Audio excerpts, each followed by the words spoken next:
Iya, terima kasih. Anda masih bersama kami dalam peringatan Maulid Nabi besar Muhammad SAW beserta Umi Pipik dan juga sahabat almarhum Ustadz Jifri Al-Bukhari. Nah, sekarang saya bersama dengan sahabat Umi nih ya. Nia, Assalamualaikum. Waalaikumsalam warahmatullahi. Ya, kita pengen tahu Nia sebagai sahabatnya Umi Pipik. Nah, kalau tadi cerita tentang Rasul nih, apa yang Nia bisa ambil ya dari Rasulullah? Apakah mungkin sabaran kayaknya enggak ya?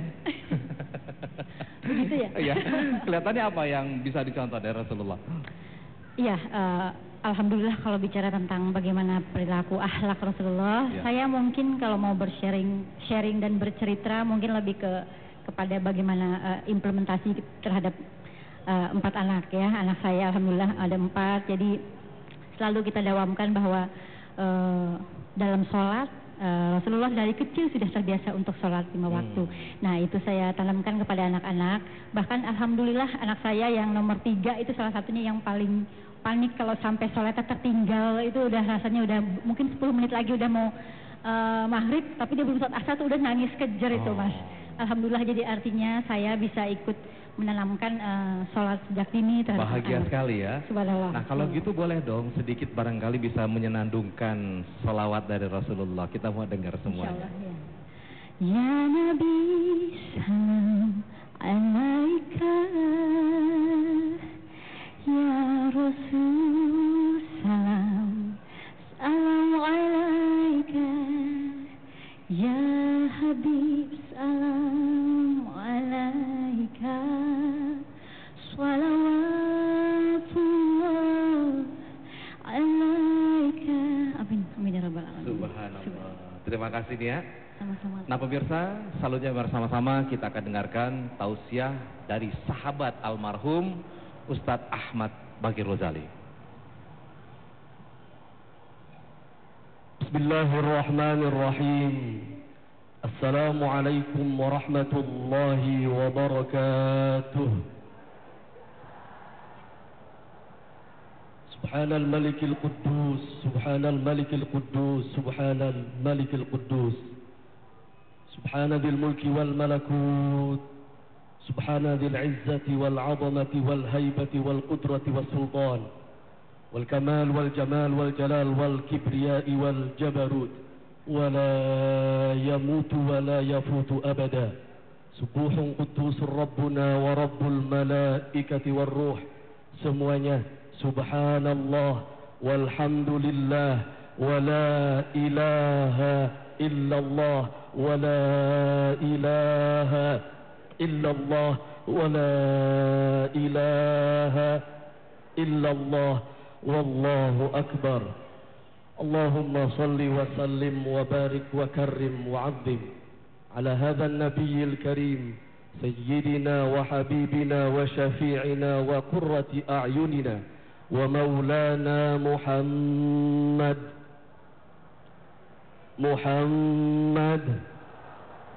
Diangkat kedua belah tangannya, salatan tukhrijuna biha min dhulumatil wahmi, amin, wa tukrimuna binuril fahmi, wa tunkihu lana ma ashkala hatta yafhama, innaka ta'lamu wa la na'lam, innaka anta 'allamul ghuyub, wa innaka 'ala kulli syai'in qadir, wa 'ala alihi wa ashabihi ajma'in, amma ba'd. Al-Mukarramun, para tuan guru, para kiai, para habaib, ibu-ibu, bapak-bapak, serta hadirin yang insya Allah dimuliakan oleh Allah Subhanahu wa ta'ala. Masih cinta kepada Allah dan Rasul? Masih cinta kepada Allah dan Rasul?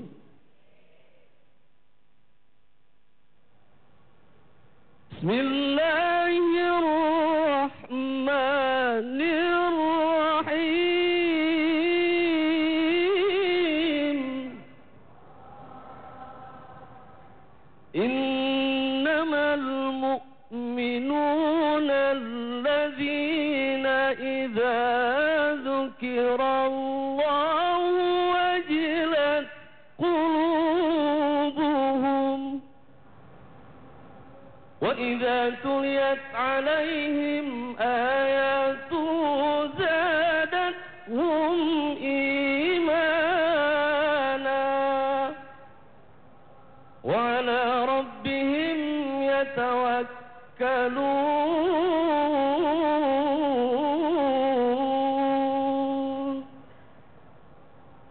Shadaqallahul Azim. Dalam ayat ini, surat cinta yang dikirimkan Allah kepada Rasulullah Muhammad sallallahu alaihi wasallam, bahwa ciri orang yang beriman ketika disebutkan nama Allah maka wajilat qulubuhum, hatinya bergetar.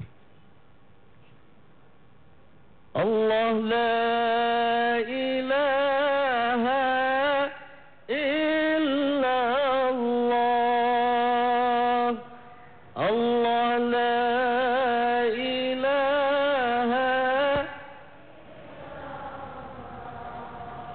Allah la ilaha,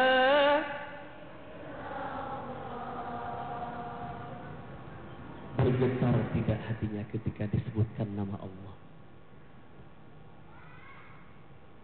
Di sana Allah la ilaha illallah, wa la ilaha. Di sini enggak ada. Wa la ilaha.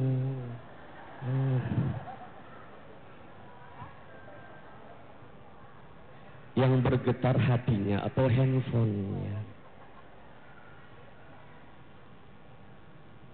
Jadi ketika disebut nama Allah, hatinya bergetar. Allah, Allah, Allah. Jadi tidak ada insya Allah. Oh masa? Insya Allah deh.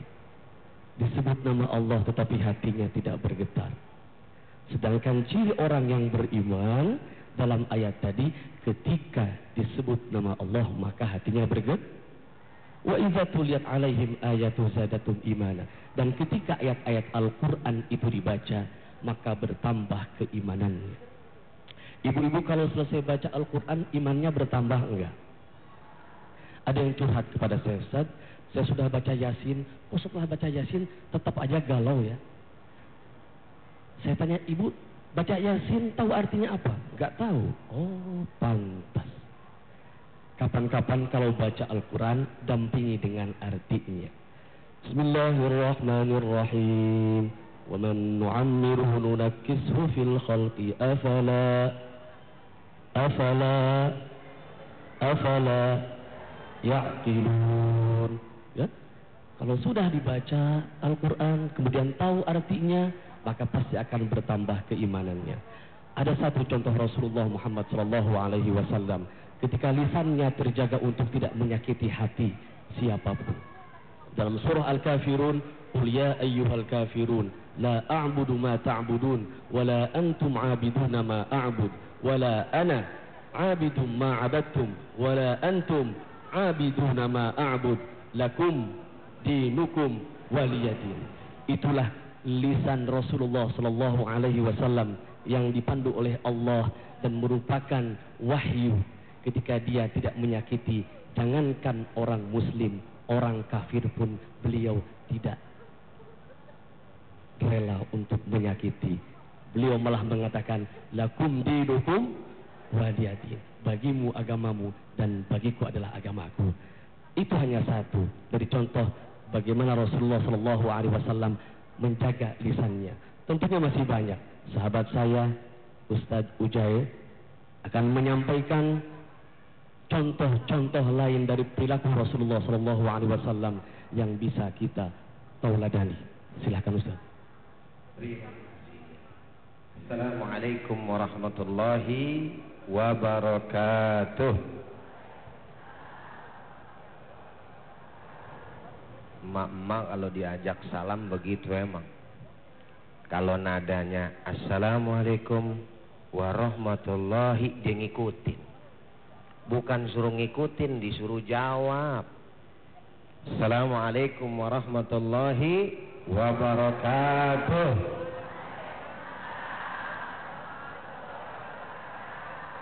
Nah kan begitu cakep, serasi jilbabnya. Alhamdulillah. Ini guru-guru kita tadi udah banyak memberikan yang namanya tausiah. Saya hanya sekedar menambahkan bagaimana keagungan, keluhuran, budi pekerti atau akhlak Nabi besar Muhammad sallallahu alaihi wasallam. Sampai-sampai bukan hanya saja yang namanya pujian seperti ayat yang tadi sudah disampaikan oleh Ustadz Solmed, oleh Ustadz Usep gitu ya. Tapi di satu sisi lain ada satu perintah yang sangat luar biasa, di mana tidak ada perintah yang Allah turunkan kepada hamba-hambanya Allah mengerjakan perintah itu terlebih dahulu. Kecuali apa? Yaitu kecuali berselawat kepada Nabi besar Muhammad sallallahu alaihi wasallam. Allah menyampaikan di dalam Al-Qur'anul Karim, innallaha wa malaikatahu yusalluna 'alan nabi ya ayyuhalladzina amanu sallu 'alaihi wa sallimu taslima. Shadaqallahul azim. Sesungguhnya Allah beserta para malaikat berselawat kepada kita punya nabi. Setelah Allah mencontohkan serta mengajak daripada para malaikat, baru Allah rame-rame suruh kita, ya ayyuhalladzina amanu, ya ayyuhalladzina amanu sallu alaihi wa sallimu taslima. Allahumma salli ala sayyidina Muhammad wa ala ali sayyidina Muhammad. Alhamdulillahi rabbil alamin. Allah suruh kita sholat. Dalam pengertian secara fikih, Allah sholat enggak? Bu, oi, Assalamualaikum, masih hidup? Tanya ini, Allah sholat apa enggak? Yah, dia bengong lagi jawabnya gitu. Saya tanya jawab yang kompak. Allah nyuruh kita sholat, Allah sholat nggak? Kagak. Sholat kata siapa? Lah kalau kita sholat nyembahnya siapa? Sujudnya kepada siapa? Allah. Lah keder urusannya. Lah orang Allah subhanahu wa ta'ala zat yang wajib disembah cuman beliau. Kita sujud hanya kepada Allah. Allah merintahin kita sholat, Allah nggak sholat. Allah merintahin kita zakat, Allah bayar zakat kagak? Kagak ada. Allah perintahin kita haji, Allah haji? Enggak. Tapi ketika Allah memerintahkan kepada kita untuk berselawat kepada Rasulullah, maka Allah terlebih dahulu yang mencontohkan dirinya beserta malaikat untuk berselawat kepada baginda Nabi besar Muhammad sallallahu alaihi wasallam. Salawat dalam artian apa? Secara bahasa, salawat itu jamak daripada solat, sama. Cuman maksudnya di sini adalah salat, artinya lugatan ay ad-du'a'u, artinya berdoa. Buat kita, kalau buat Allah dan buat malaikat beda lagi. Allah rahmatnya, malaikat doanya juga. Beserta kita tuh doa juga tuh. Iya.